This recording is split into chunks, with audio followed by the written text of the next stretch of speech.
Everywhere they have their, the spy. The spy are everywhere. They arrested my brothers, 2 of my brothers and a group of my friends. And then they killed Jamal. Montreal is known for its long, brutal winters, and even here, Saudi activists are not beyond the reach of the cold, controlling grip of their regime. When Jamal Khashoggi was executed and allegedly dismembered by a hit squad inside Saudi Arabia's consulate in Istanbul 2 months ago, a collective shiver was felt among opponents of the regime. The man accused of involvement in his murder, de facto ruler Mohammed bin Salman, here meeting Theresa May, apparently has several activists in his crosshairs. We just have to keep fighting. One of them is Omar Abdulaziz, now holed up in a Montreal hotel. After coming to Canada as a student, he began hosting a popular satirical program on YouTube called Sedition. His student scholarship was cancelled after he incurred the wrath of the Saudi government by mocking its leaders and human rights record.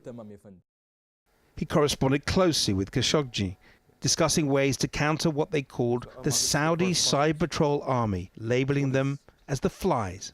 I've been attacked and criticized by the Flies. Saying Khashoggi referred to MBS as a beast, they faced an onslaught of online threats. And Omar says he later learnt his phone was being hacked, he believes, by the Saudi authorities. This summer, a few months before Khashoggi's killing, Omar says he was approached by 2 representatives of Mohammed bin Salman, known as MBS. They travelled to meet him in Montreal with one of his brothers. They were saying that we do have a message from MBS, and he really wants you to be here in Saudi Arabia. He reads your tweets, and he watches your videos, and he really likes you. They met at this cafe, talks over coffee and cakes, secretly recorded by Omar. We do have a message from MBS. He says that I got your back. So I asked him one question. I said, what makes me special? Not to be jailed like them. He said, no, it's completely different story with you. You don't have to worry about it.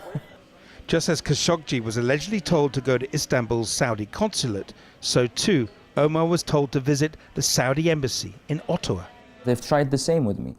They were trying to convince me to go back to the embassy in May 2018, but I refused to go there. And Jamal told me not to go there. by the way, yeah. He said, no, you don't have to. They can do it while you're staying home. The men and Omar's brother returned to Saudi Arabia without him.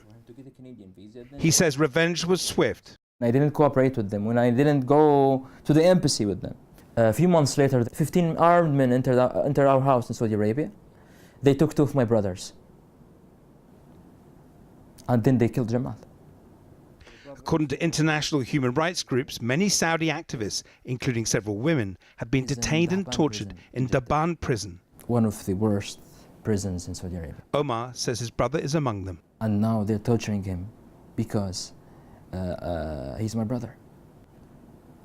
They used like electric stuff to shock him. Activists in the United States say they too are still being targeted following Khashoggi's killing.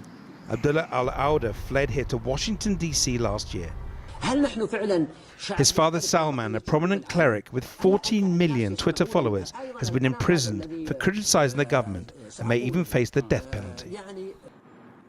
Abdullah says he recently learned that his name is on a dissident hit list and that Khashoggi's name was there too.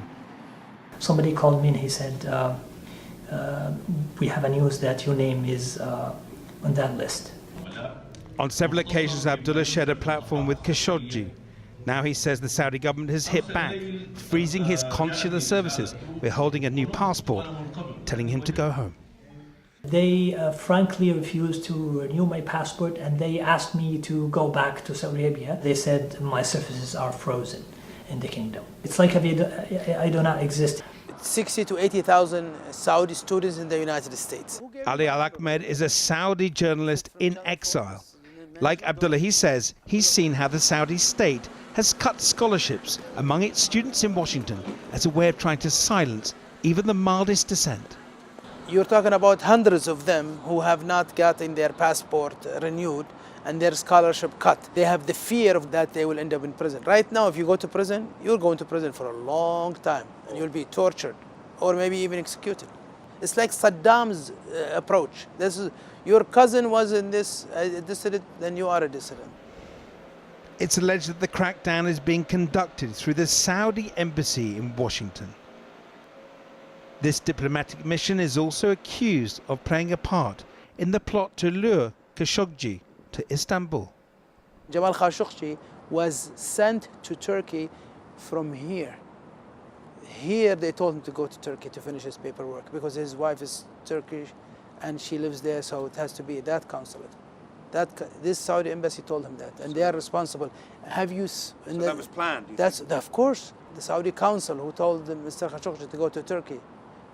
He's still here. He's not been asked any questions. He's not been summoned. The ambassador to Washington is Mohammed bin Salman's brother, Khaled. Now back in Saudi Arabia, he's rejected the accusation that he told Khashoggi to go to Turkey, tweeting this statement. But Omar insists he played a key role. They knew that Jamal was trying to get some papers, so they could convince him to go to Turkey, basically. Even the ambassador, he knew it. Some people also told me that you can get these documents online. You don't have to visit any consulate or embassy. So it was planned. Spying are everywhere, not only, especially in students. Haroon is among several Saudis now seeking asylum in Canada because of growing concerns over security in the US. He previously worked at the Saudi consulate in Houston, Texas, and says he's witnessed the ongoing intimidation campaign firsthand. One of a student in America, he called me and he said that my scholarship they canceled my scholarship. They just heard me in the college talking about politics. So they called him and they said, you have to go back to Saudi Arabia. The student in question refused to go back and is now seeking asylum, joining a widening group of vocal opponents in exile. It's not about my brothers and friends. It's about thousands of prisoners in Saudi Arabia. I'm not gonna stop. Even if they release my brothers and friends today, tonight, I'm not gonna stop doing what I'm doing.